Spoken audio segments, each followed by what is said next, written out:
warahmatullahi wabarakatuh. Perkenalkan, nama saya M. Akil, NIM 130202000254 dari kelas A5. Saya akan menjelaskan tugas pendahuluan, yaitu yang pertama, jelaskan perbedaan rospan dan kolspan pada tabel. Saya akan menjelaskan beberapa perbedaan dan fungsi dari rospan dan kolspan pada tabel. Yaitu yang pertama, rospan merupakan atribut HTML yang fungsi utamanya adalah menggabungkan beberapa baris. Sederhananya, menggabungkan baris ke bawah. Artinya, menggabungkan beberapa sel tabel menjadi satu secara vertikal. Yang kedua adalah kolspan atau yang biasa disebut kolom span, merupakan atribut HTML yang berfungsi untuk menggabungkan beberapa kolom. Sederhananya, menggabungkan kolom ke samping. Artinya menggabungkan beberapa sel tabel menjadi satu secara horizontal. Agar lebih jelas dalam mempelajari atau menjelaskan perbedaan dan fungsi dari masing-masing, yaitu rospan dan kolspan pada tabel, akan saya praktekkan bagaimana penggunaan dari kedua atribut tersebut. Yang pertama, kita mula-mula membuat satu file HTML. Kemudian, ketikkan sintak HTML untuk membuat tabel. Di sini saya sudah membuat beberapa sintak dari HTML. Bisa kita lihat di baris ke 17, baris 17 atau baris 18, saya sudah membuat contoh atribut rospan.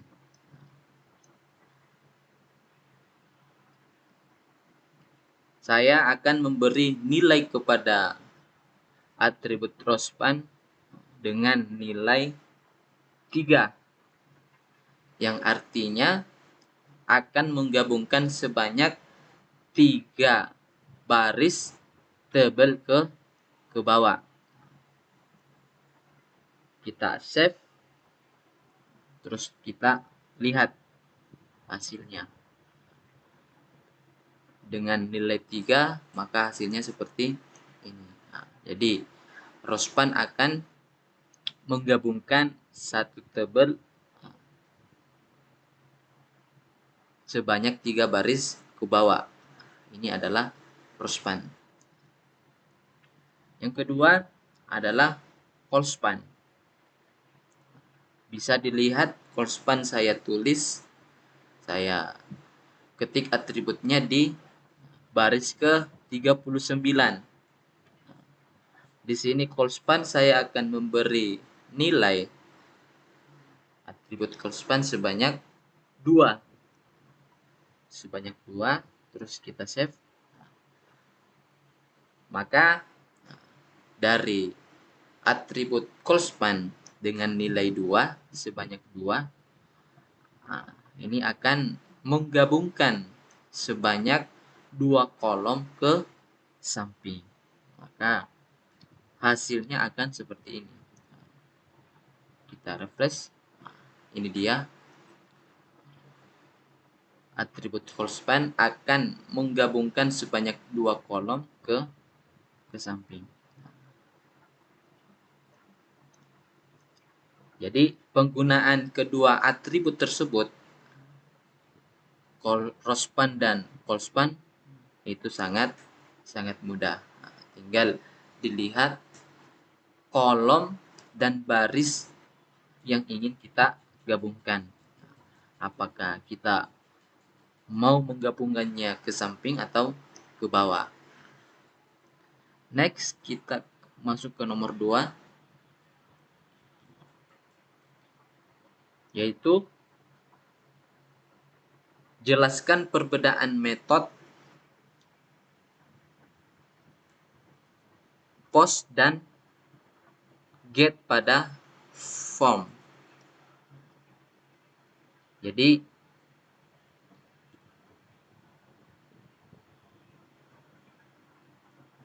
metode post dan get, metode post dan get itu metode post, perbedaannya metode post dan get yaitu metode post tidak menampilkan nilai atau data yang dikirim pada URL, sedangkan metode get menampilkan nilai atau data yang dikirimkan melalui URL.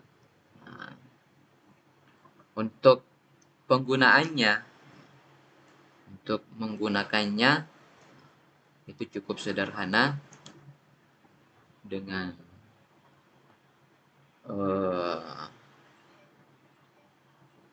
beberapa kode yang sudah saya buat. Nah, ini dia. Nah, adapun di baris 1 sampai 4 ini adalah atributnya metode post, dan baris ke-6 sampai baris ke-10 ini untuk metode get. Jadi untuk proses pengiriman data melalui URL akan terlihat perbedaannya. Kalau pada metode post, itu tidak menampilkan nilai atau data yang dikirim pada URL. Sedangkan metode get akan menampilkan nilai atau data yang dikirimkan melalui URL. Jadi dari pembahasan mengenai metode post dan metode get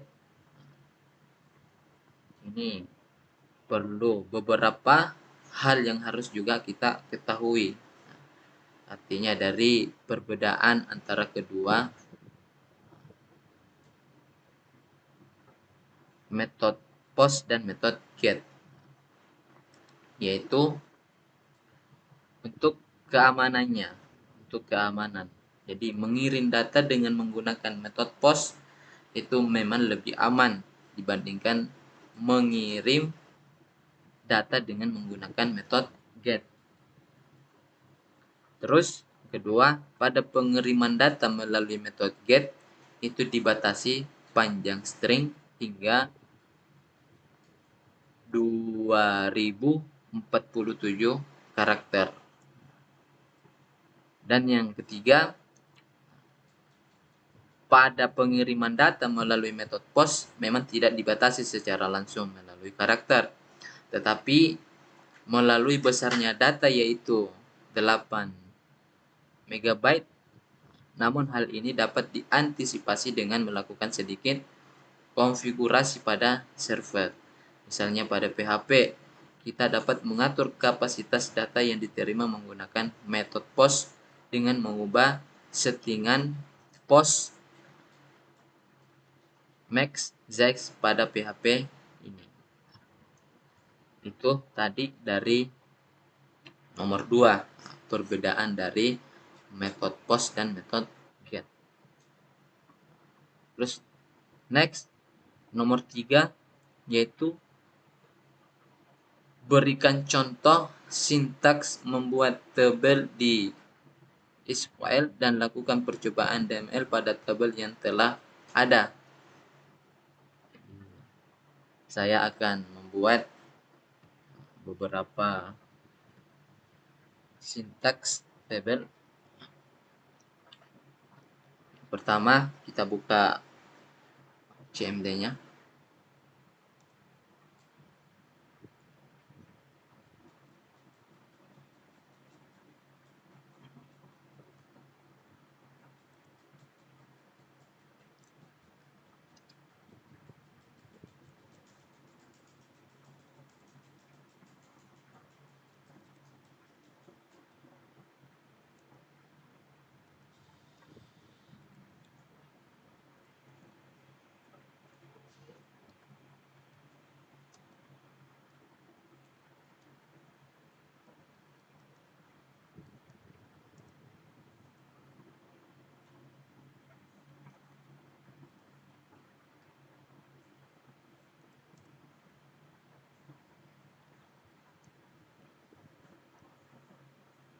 Pertama-tama saya akan membuat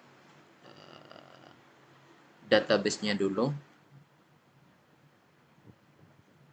Database-nya saya akan memberi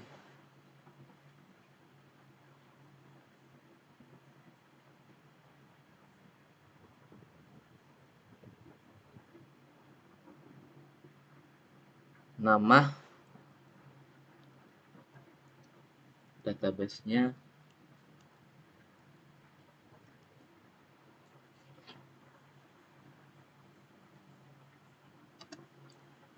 tugas web. Nah,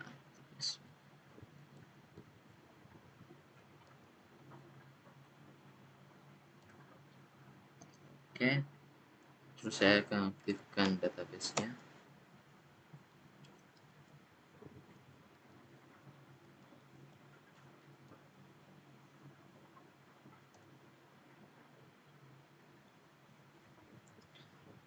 Kemudian saya akan membuat tabel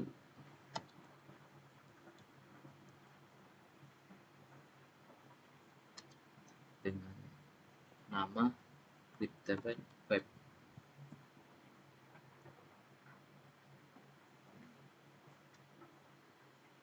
Yang isinya saya isi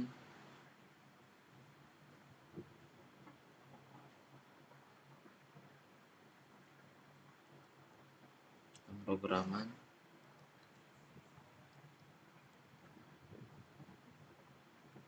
web dengan nilai varchar.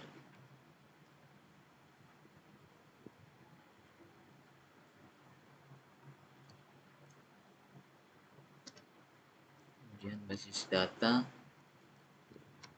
dengan nilai varchar.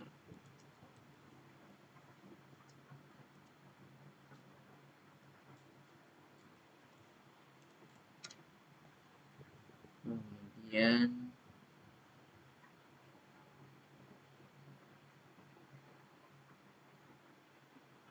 nilai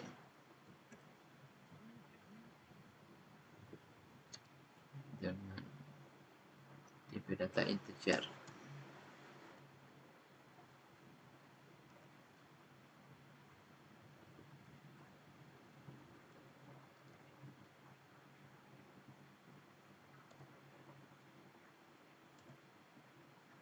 Oke, kita lihat tabelnya show 11.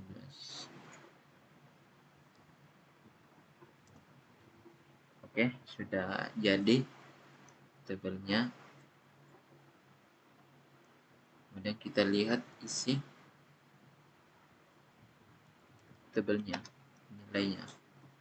Dex tugas web.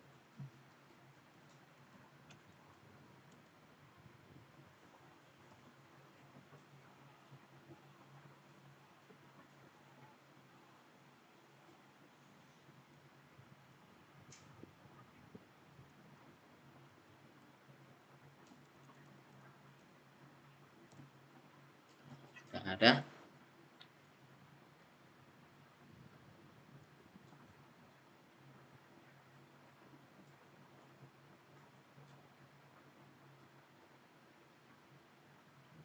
Kemudian saya akan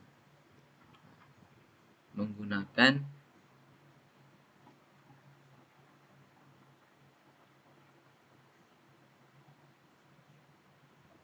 DML pada tabel tersebut.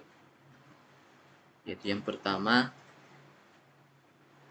contoh DML-nya adalah insert. Insert untuk menambah nilai pada tabel tersebut, mengisi data pada tabel tersebut. Insert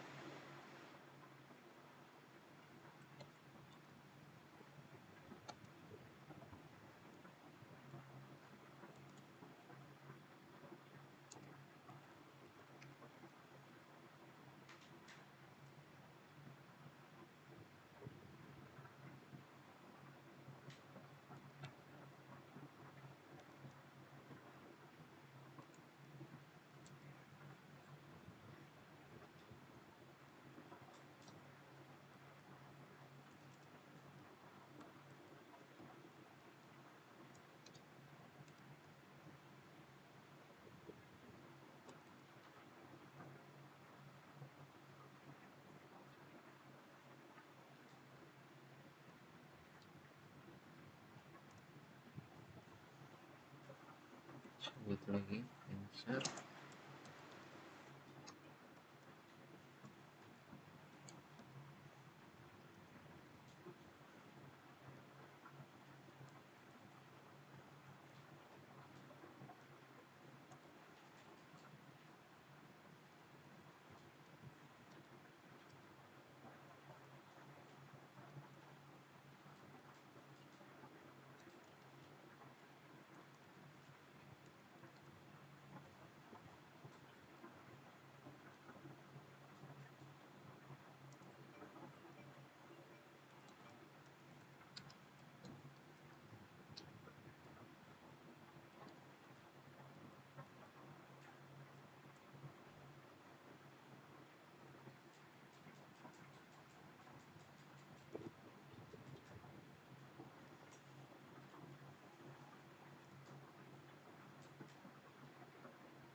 Oke.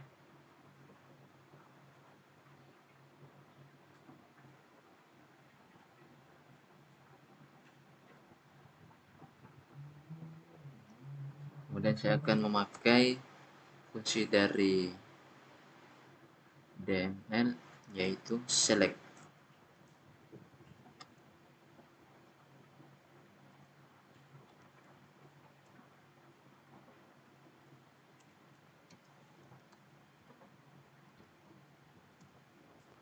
Seperti ini. Kemudian saya memakai juga contoh dari DML yaitu update.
Kita lihat.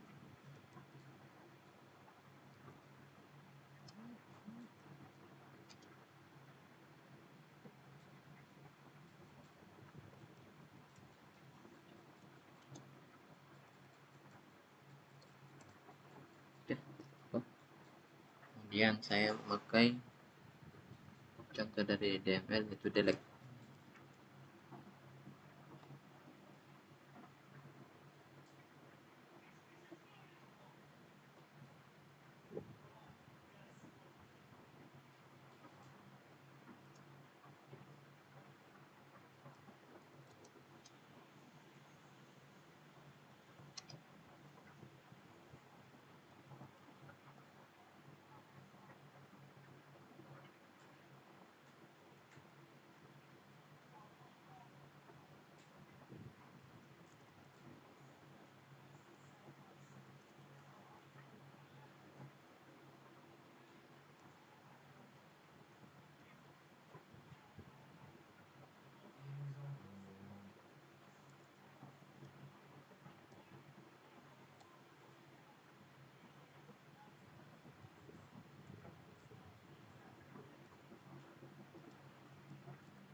hapus.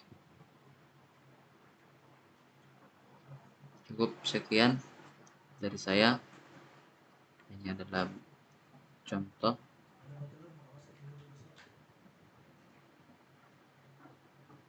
membuat tabel di SQL dengan melakukan percobaan DML pada tebal. Ini dia sintaksnya. Cukup sekian dari saya. Apabila banyak kurang dan lebihnya, saya mohon maaf yang sebesar-besarnya. Saya akhiri. Assalamualaikum warahmatullahi wabarakatuh.